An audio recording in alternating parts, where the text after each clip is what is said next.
Hi, welcome to Storytime with Gigi. Today we're going to be reading a Curious George story from our A Treasury of Curious George. There's 8 stories included, and of course these are written and illustrated by Margaret and H.A. Ray. Curious George was one of my favorites when I was a little girl. First, we're going to read Curious George Takes a Train.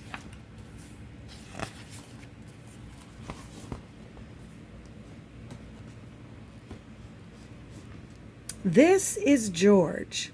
He was a good little monkey and always very curious. This morning, George and the man with the yellow hat were at the train station.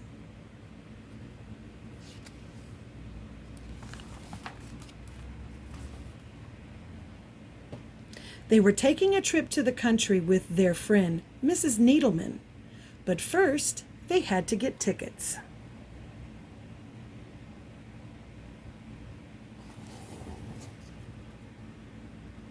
Inside the station, everyone was in a hurry.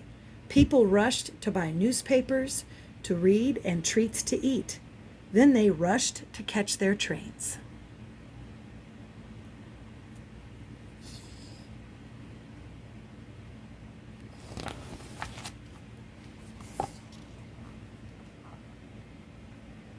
But one little boy with a brand new toy engine was not in a hurry.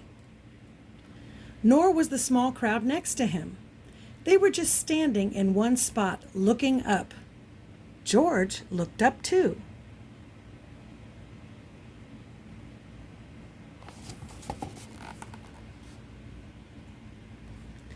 A trainmaster was moving numbers and letters on a big sign. Soon the trainmaster was called away, but his job did not look finished. George was curious. Could he help?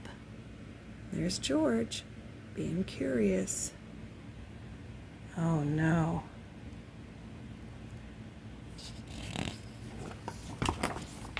Think I know what's going to happen.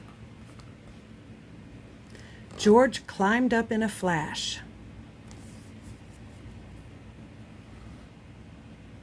Then, just like the trainmaster, he picked up a letter off the sign and put it in a different place. Yikes. Next, he took the number 9 and put it near a 2. George moved more letters and more numbers. He was glad to be such a big help.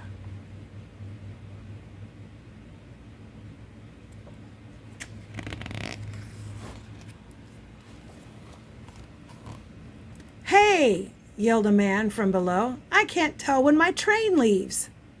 "What track is my train on?" asked another man. "What's that monkey doing up there?" demanded a woman. She did not sound happy. The trainmaster did not sound happy either.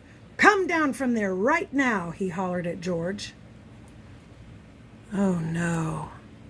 He mixed it up. Now nobody can tell when their train's leaving or coming. Poor George. It's too easy for a monkey to get into trouble. But lucky for George, it's also easy for a monkey to get out of trouble.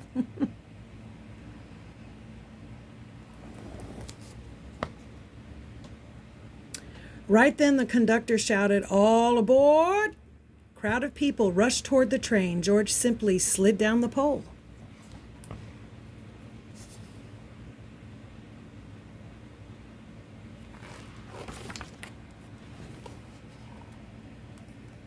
Scurried over a suitcase and squeezed with the crowd through the gate, where he found the perfect hiding place for a monkey. See him?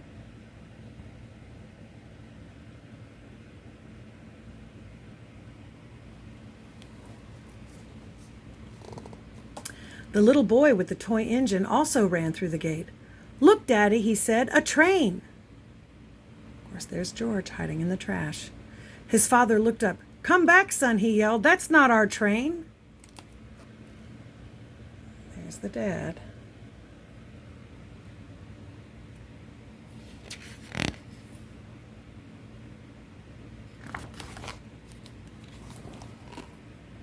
But it was too late. The gate locked behind him, and the boy began to cry.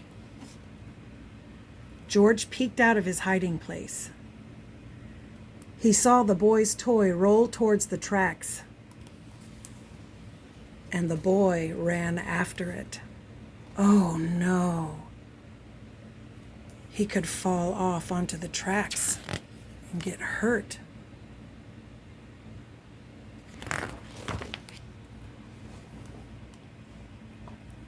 This time George knew he could help. He leaped out of his hiding place and ran fast. George grabbed the toy engine before the little boy came too close to the tracks. What a close call.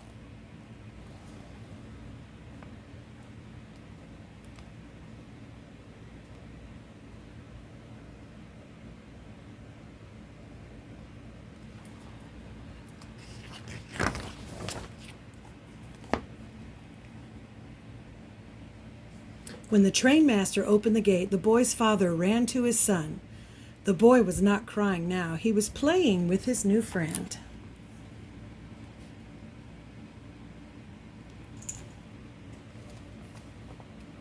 "So there you are," said the trainmaster when he saw George. "You sure made a lot of trouble on the big board." "Please don't be upset with him," said the boy's father. "He saved my son." The people on the platform agreed. They had seen what had happened, and they clapped and cheered. George was a hero.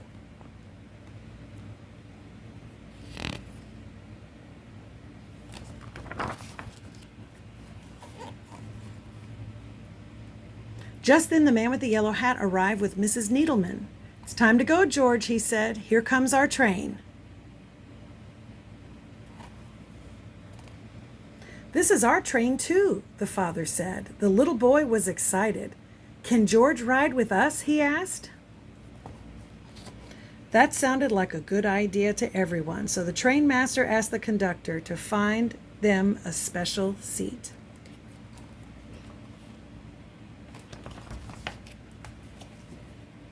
And he did, right up front. And that's our story. I hope you liked it. Make sure that you like and subscribe and share with your friends. Bye until next time.